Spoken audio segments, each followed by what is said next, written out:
Assalamualaikum warahmatullahi wabarakatuh. Kami mahasiswi Universitas Nadatul Ulama, Kalimantan Timur, Fakultas Ilmu Sosial dan Kependidikan, Program Studi Pendidikan Anak Usia Dini, yang kami hormati Ibu Kartika Fajriani MPD selaku dosen pengampu mata kuliah perencanaan pembelajaran, dan kami hormati teman-teman semua. Baiklah, hari ini kami akan mempresentasikan PPT kami dari kelompok 12, materi ke-9 dengan topik silabus dan rencana pembelajaran mingguan. Pengertian silabus. Silabus adalah rencana pembelajaran pada suatu kelompok mata pelajaran atau tema tertentu yang mencakup standar kompetensi, kompetensi dasar, materi pokok atau pembelajaran, kegiatan pembelajaran, indikator pencapaian kompetensi untuk penilaian, alokasi waktu, dan sumber belajar.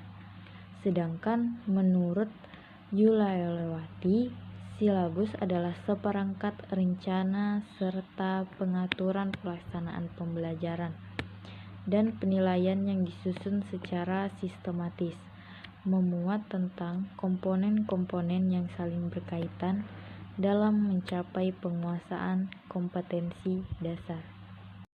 Langkah-langkah dalam pengembangan silabus. Yang pertama, mengkaji standar kompetensi dan kompetensi dasar. Yang kedua, mengidentifikasi materi pokok atau pembelajaran. Yang ketiga, mengembangkan kegiatan pembelajaran. Yang keempat, merumuskan indikator pencapaian kompetensi. Yang kelima, menentukan jenis penilaian. Penilaian pencapaian kompetensi dasar siswa dilakukan berdasarkan indikator. Yang keenam, menentukan alokasi waktu. Dan yang ketujuh, menentukan sumber belajar.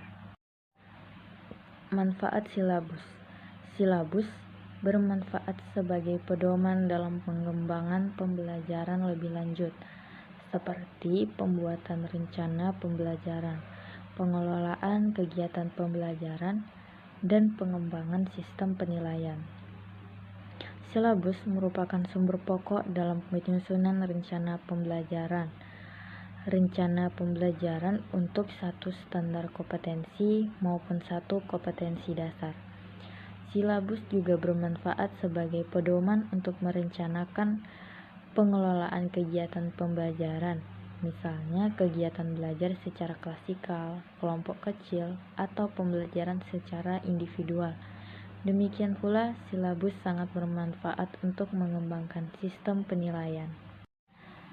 Isi silabus yang pertama itu ada identitas mata pelajaran, yang kedua identitas sekolah meliputi nama satuan pendidikan dan kelas. Yang ketiga ada kompetensi inti, dan yang keempat ada kompetensi dasar. Yang kelima tema, yang keenam materi pokok yang memuat fakta, konsep, prinsip, dan prosedur yang relevan dan ditulis dalam bentuk butir-butir sesuai dengan rumusan indikator pencapaian kompetensi.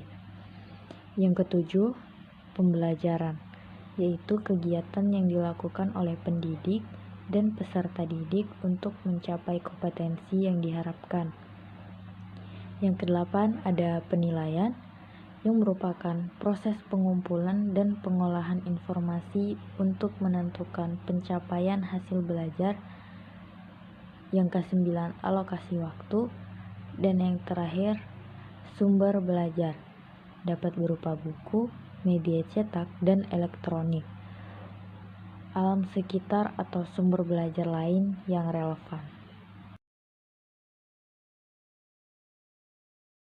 Rencana pelaksanaan pembelajaran mingguan. Pembelajaran mingguan disusun untuk pembelajaran selama 1 minggu. RPPM dijabarkan dari program semester. RPPM berisi identitas program layanan, kompetensi dasar yang dipilih, materi pembelajaran dan rencana kegiatan. Identitas program layanan. Nama satuan PAUD adalah nama satuan PAUD yang menyusun RPPM. Semester, bulan, minggu yang keberberapa. Tema, subtema, subtema diambil dari tema, subtema yang disusun di program semester. Kelompok usia anak diisi dengan kelompok sasaran program. Pada akhir satu atau beberapa tema dapat dilaksanakan kegiatan puncak tema. Puncak tema merupakan kegiatan menyimpul bagi anak-anak terkait dengan semua konsep, aktivitas yang dilakukan sepanjang tema berlangsung. Kompetensi dasar KD yang ditetapkan dalam RPPM sesuai dengan KD yang sudah ditetapkan pada program semester atau jika dipandang penting dapat diubah sesuai dengan kondisi. Kompetensi KD yang diambil mewakili seluruh program, pengembangan, nilai agama dan moral, fisik motorik, kognitif, bahasa, sosial emosional, dan seni. KD untuk subtema atau subtema dapat diambil seluruhnya atau hanya sebagian dari KD yang ada di tema. KD yang sudah dipilih dapat diulang kembali untuk digunakan di tema lainnya. Penulisan KD dapat ditulis dengan urutan angka atau ditulis secara utuh. Penerapan KD dapat masuk ke dalam kolom atau ditulis di atas setelah identitas program. Materi pembelajaran. Banyaknya materi pembelajaran yang diambil sesuai dengan kemampuan belajar anak. Materi pengembangan sikap dimasukkan ke dalam SOP dan menjadi pembiasaan yang diterapkan sehari-hari sepanjang tahun. Materi pengembangan sikap yang telah dimasukkan ke dalam SOP terus diterapkan walau tidak lagi dicantumkan dalam RPPM. Materi pembelajaran dikaitkan dengan tema, subtema, subtema. Materi pembelajaran untuk satu tema, subtema, subtema akan diulang-ulang sesuai dengan alokasi waktu RPPM untuk menguatkan kemampuan anak. Rencana kegiatan. Rencana kegiatan berisi beberapa rencana kegiatan yang dapat diikuti anak. Rencana kegiatan harus menarik dan membolehkan anak-anak untuk memiliki dari banyak kegiatan yang disiapkan guru. Rencana kegiatan untuk 1 minggu harus bervariasi agar anak tidak bosan. Rencana kegiatan harus dapat mencerminkan pendekatan saintifik. Rencana kegiatan untuk 1 minggu memberikan pengalaman nyata anak dengan bermain balok, drama, alam, dan lain-lainnya. Rencana kegiatan disesuaikan dengan tema. Kesimpulan yang dapat kita cerna, silabus merupakan seperangkat rencana serta pengaturan pelaksanaan pembelajaran dan penilaian yang disusun secara sistematis yang memuat komponen-komponen yang saling berkaitan untuk mencapai penguasaan komponen dasar. Rencana pelaksanaan pembelajaran mingguan atau disingkat RPPM merupakan rencana kegiatan yang disusun untuk pembelajaran selama 1 minggu.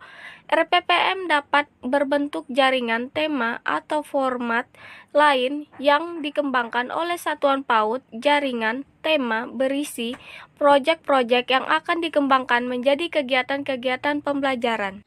Sekian materi yang dapat kami sampaikan. Semoga ilmu yang kami sampaikan bermanfaat untuk teman-teman semua. Kurang dan lebihnya kami mohon maaf.